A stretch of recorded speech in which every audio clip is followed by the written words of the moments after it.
Many businesses are beginning to deploy LLM or AI agents across the enterprise, but how do you assess the performance of these agents? There's two sides of the coin, actually. One side is analyzing observability metrics, and there's many tools and platforms out there that can do this. But the other side of the coin is experiential analysis. What is the experience of the conversation the agent is having? And how can you prevent the LLM from going off the rails or responding in ways you're not expecting? I'm going to show you how we do that at Dimension Labs.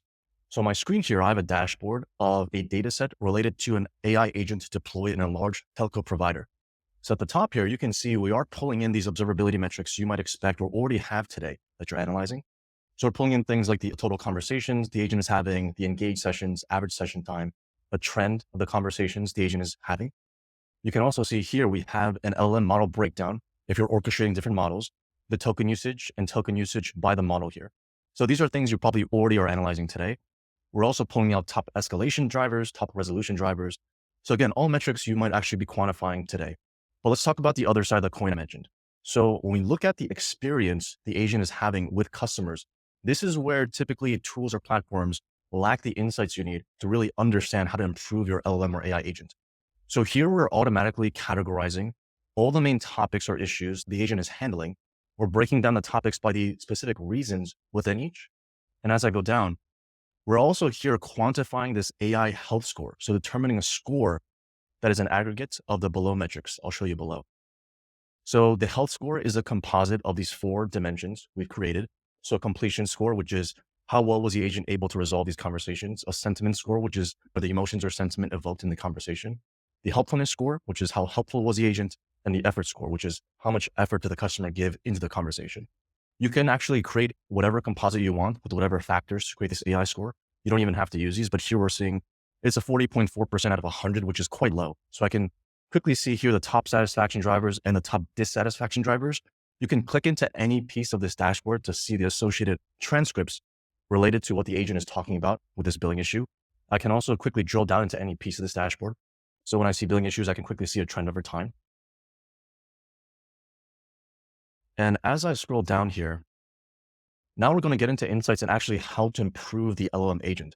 So we have here a user journey or flow specifically related to billing issues the agent is handling.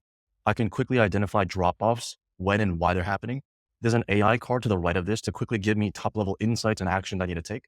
And if I go down, here is where we have a card to understand where the model is potentially hallucinating. What is the customer saying? What is the agent responding with?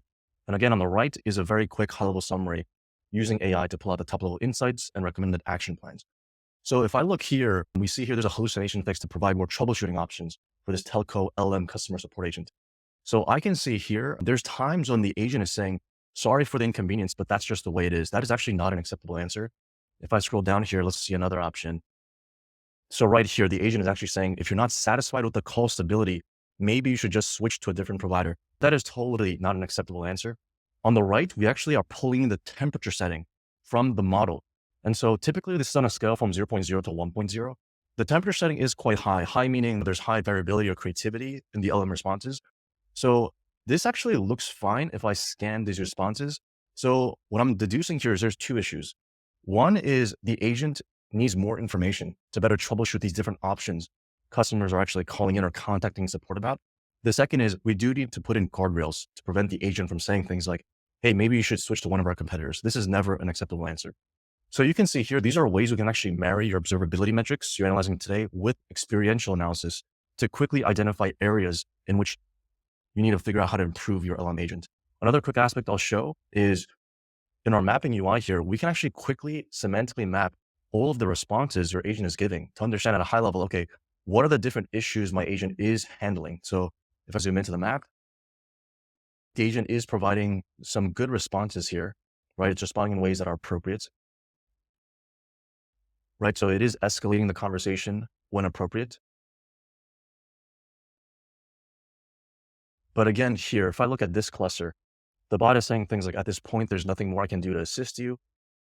And actually, this is a pretty terrible insight we have here, which is the agent is actually at times saying, as an overworked representative, there's nothing more I can do.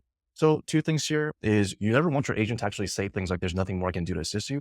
In these instances, you do want to escalate to a human representative. So we can quickly put in those workflows into the agent by seeing these insights. Second is we do need to put in guardrails to prevent things from, the agent from saying things like, maybe you should go with one of our competitors, or saying things like, as an overworked representative. So these are settings you can quickly put in your agent or the knowledge base or any workflow provider you have today. But that's a quick example of how you can actually see both sides of this coin I mentioned, observability metrics and experiential metrics, to quickly identify the performance of your LLM agent and ways to quickly improve it.